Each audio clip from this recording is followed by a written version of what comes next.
Минути со прв разговор, и тоа на Skype, со соговорник кој што е во вистинско време на вистинско место, на другиот континент, во Соединетите Американски држави, тема која што е најактуелна изминативе 2 недели. Се засилува трговската војна на релација Кина-САД, затишје побура во трговските односи со другите земји. Трамп ретерира, за 3 месеци ја одложува примината на пакетот царини. Неговата одлука доаѓа откако голем број од земјите се ангажира со контрамерки да му вратат на Вашингтон.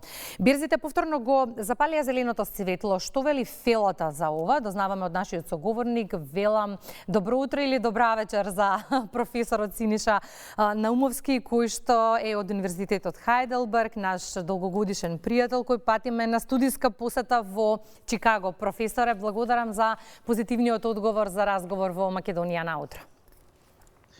Добро утро, тука е вечер. Јас сум се уште некаде во претходниот ден, вие сте веќе во убаво утро, како што можев да забележам во Скопје, во останатите градови. Да, но ни носите информација од прва рака, нешто што се промени последниве неколку часа. Очигледно неизвестноста и натаму трае, професоре. Не се знае ниту следното утро што ќе донесе во Белата куќа, но очигледно дека оваа нова политика на Трамп е насочена сега кон најмногу неговиот конкурент Кина.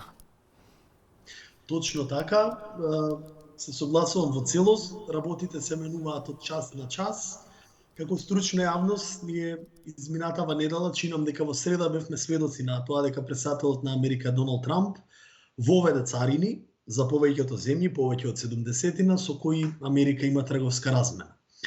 Јас имам едно толкување во таа насока, бидејќи сметам дека не треба како јавност и стручна и граѓанството тоа да не изненадува, бидејќи тоа беше дел од неговата изборна кампања, со која што тој убедливо ги доби изборите пред неколку месеци некаде во ноември.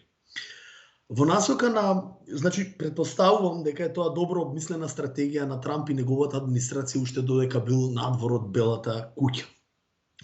Сега во однос на нестабилноста, точно, како што реков, се согласувам. Завчера и самиот претседател кога го праша, еве имам прилика тука во Илиноис државата или во Чикаго да го следам тоа, и во Њујорк секако. Дали претседателот кога го праша го разгледувате моментот да ги суспендирате царините, тој одговори не го разгледувам тоа.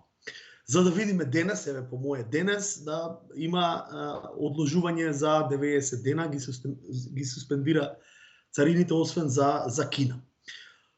Исто така, предпоставувам дека ваквите постапки или овие одлуки за царина и самиот претседател и самата администрација во неговото најблиско окружување имаат на еден начин оправданост, бидејќи да не заборавиме, еве и за граѓаните, македонските граѓани е интересно тоа, Америка е задолжена со преку 36 трилиони долари, или во превод тоа ќе значи 36.000 милиарди долари.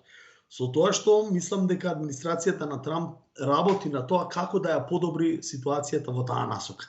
И токму некако неговото променување на ставовите за ден-два можеби да се подразбира практично дека првично претседателот сака да направи одреден потрес со некоја еуфорична пресконференција со вау ефект и на крај да пресече со мерките за по ден-два да олабави или да паузира. Според мене тоа е оставање на простор за така наречен нареден терен, оставање на простор и терен за билатерални преговори. Ние бизнисот тоа го нарекуваме B2B состаноци, типично за еден карактер кој што произлегува од бизнисот, а од другата страна би рекол нетипично за можеби за еден политичар или за економската, за политичката наука. Затоа може да се разбира ваквиот потек од две страни. Ајде сега малку да ги чипнеме и берзите, професоре. Дали оваа ситуација е за едни мајка, за други маќа? Оние кои што имаа пари си купија акции на бирзите и сега почнуваат да профитираат. Прашањето е дали со овие вака креирани стратегии или дали целиве креирани стратегии беа насочени кон тоа да профитираат или да се спасат одредени богати поединци и компании? Или да профитираат од нив? Берзите, како што кажавте, и вашето прашање се комплетно нестабилни. Таква е состојбата еве денес во САД. Пред завчера имаше огромен пад, еве денес или нели со најавувањето на пауза за одредени 90 дена од одложување на царините, берзите повторно се враќаат, значи можам да констатирам дека берзите се со огромна нестабилност, дури и тамошните официјални коментари овде на американските стручњаци говорат дека индексот на нестабилност во берзата се движи или се искачи над 50 бројката 50 индекс, која што е исто или еквивалентно на оној индекс кој што беше во времето од ковид пандемијата. Исто така не верувам дека намерите му се да заработат некои богати поединци, напротив би можело да купи било кој кога ќе падне берзата. Исто така сакам тоа да го споделам со јавноста, со македонскиве граѓани преку вашава телевизија, преку македонската телевизија, дека овде аналитичарите во Америка кажуваат дури 60% веројатноста е дека државата, Соединетите американски држави ќе влезат во рецесија. Доколку ескалираат состојбите со царините, особено на оние другиот табор, Европската унија и кинеската економија возвратат, како што гледаме дека веќе тоа се случува, или состојбите ескалираат. Според мене, јас овде го влечам заклучокот дека рецесијата... Го прави ли тоа Трамп под притисок на својата бизнис фела, бидејќи тие пред некој ден му кажаа дека мора да најде начин како да изменаџира целава ситуација, особено со Европа? Може и така да се разбере, да, го прави под притисок, но мислам повторно, како што кажав и на почетокот, Трамп избира свесно да ја однесе можеби американската економија во рецесија во 2025 година, со неговата убедувачка моќ, после тоа во 2026 година може да бидат ефектите во насока на поевтинување на каматните стапки и заедно преку координација со Централната банка на Америка или како што ние нарекуваме ФЕД, федералните резерви, да влијаат врз поевтини камати или поевтини пари за развој на економијата. Но тука има огромен ризик, тоа е она што и вие го поставувате во прашањето, тоа е притисокот од одредени инфлаторни придвижувања кои што мора да се држат под контрола. Затоа останува да видиме. Многу е важно првиот менеджмент на Централната банка дали ќе се стави во функција на овие одлуки кои ги носи председател на државата или ќе остане на страна на сосема спротивна страна. Да, и деновиве слушнавме некои изјави, многу изјави, меѓу другото една од изјавите на Вашингтон беше дека најдобро ќе поминат оние земји кои што нема да креираат контрамерки. Ова ситуација е одложена, односно царините се одложени за 90 дена, односно 3 месеци. Дали е тоа доволен простор европските држави да се стабилизираат, да искреираат добра политика како би можеле да одат натаму? Да, најавите се, ако ја слушавме председателката на Европската комисија Уршула фон дер Лајен, најавите се дека Европа силно ќе се спротистави и ќе биде обединета како никогаш досега. И тоа и се случи, не беше целосно обединета, но најголем дел од европските членките на Европската унија, повеќето од мнозинството, би рекол, од 27 земји членки денес, по моје денес или вчера по македонски, гласа за воведување на 25 дополнителни давачки од 25% за американската држава. Можеби и тоа беше одреден притисок врз ваквата промена на одложување на председател Трамп, бидејќи според мене, јас сум убеден, и стојам на, можеби изгледа безнадежно од оваа перспектива, мислам дека Европската унија и американските држави треба да одат во функција на слободна трговија. Тоа е добро за бидејќи сепак во многу години наназад и двете биле стратешки партнери. Не сум баш среќен да имаме одредено економско спротивставување преку царините од Европската унија наспрем американските држави, особено тоа и за македонската држава е многу битно, што можеме и подолу да поразговараме во зависност од времето. Тоа ве очекуваме да продискутираме кога ќе ни се вратите во Македонија. Во меѓувреме уште две куси прашања имам, а не можам да ни ги поставам. Едно од прашањата за кое што најмногу се зборува изминативе денови, ќе ни кажете дали е легитимно да се поставува, е дека дали ако Трамп продолжи да се однесува вака и во иднина, европските компании ќе почнат да го трансформираат своето производство во воени цели. Да, легитимно е, баш и актуелно е прашањево, бидејќи вчера прочитавме, јас работам за германски факултет, германци се мои колеги претпоставени, и во чести комуникации од овде со нив, веќе германската нова влада најавува драстични промени, трансфер на одредена стратешка поставеност кон таква развој на производство на воена опрема и воведување на воен рок за германците понатаму. Тоа значи драстични промени Германија очекуваат, претпоставувам од месец мај, кога што Фридрих Мерц треба да ја превземе новата улога на канцелар на германската држава, со тоа што може легитимно да се толкува вашето прашање. И еве за крај, имам уште многу прашања, но ќе го ставиме само уште ова, па ќе ви оставиме простори да здивнете и да одморите, бидејќи навистина е доцна. Се спаси ли, професоре, македонската економија? Добили доволно простор за нашата влада да седне, да разговара, да преговара на оваа тема? Во игра беше и договор за слободна трговија. Ме интересира вашиот став на темата. Во портфолиото на пријателски земји на Америка спаѓаме и ние, што е добро.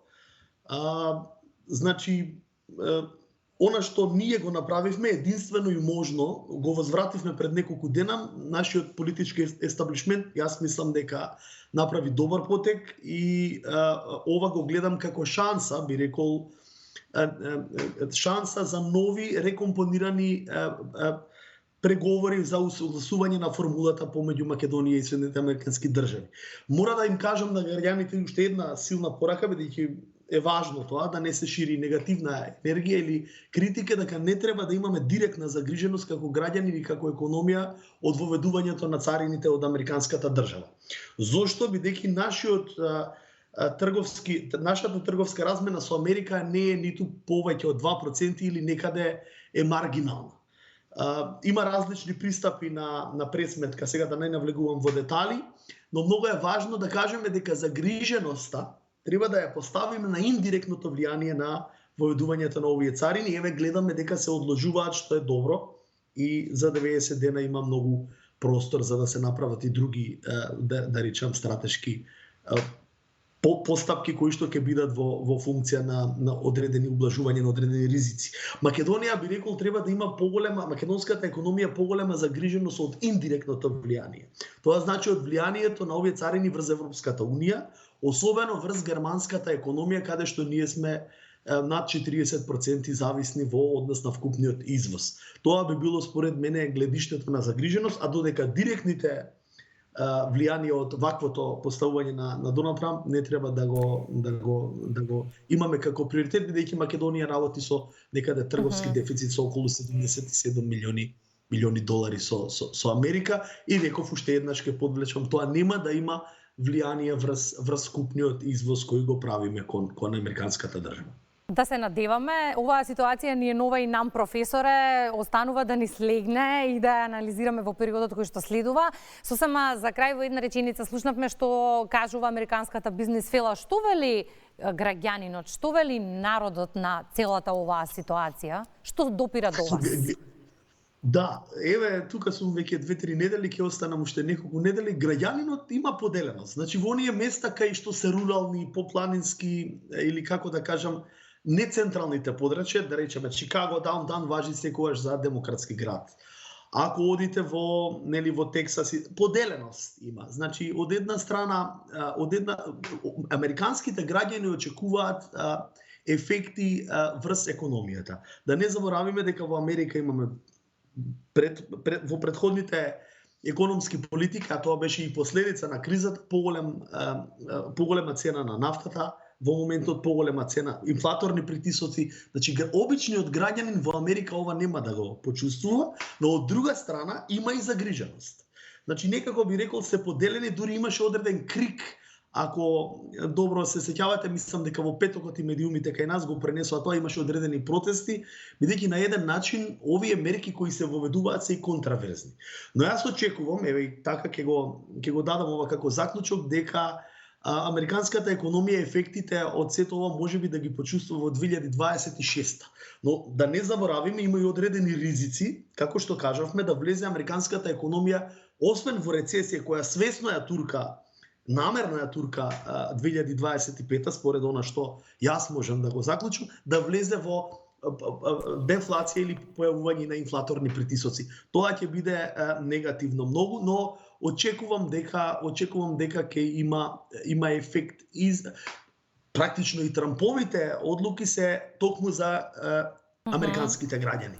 Ние Пак ако ја го анализираме. гледаме нашиот интерес, ако го гледаме нашиот македонски интерес, од ова треба да извлечеме шанса. Јас гледам дека е ова шанса за репозиционирање и реотварање на нови билатерални соработки помеѓу, еве и тука имавме некои средби со новата Американско-Балканска стопанска комора која има поголем дел. Ќе го анализираме тоа, професоре, кога ќе дојдете. Може ли така?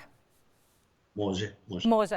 Ви благодарам многу за директното вклучување од Соединетите Американски држави. Посакувам убав студиски престој, повраќањето. Оваа тема останува отворена, пак ја зборуваме и тука. Благодарам многу.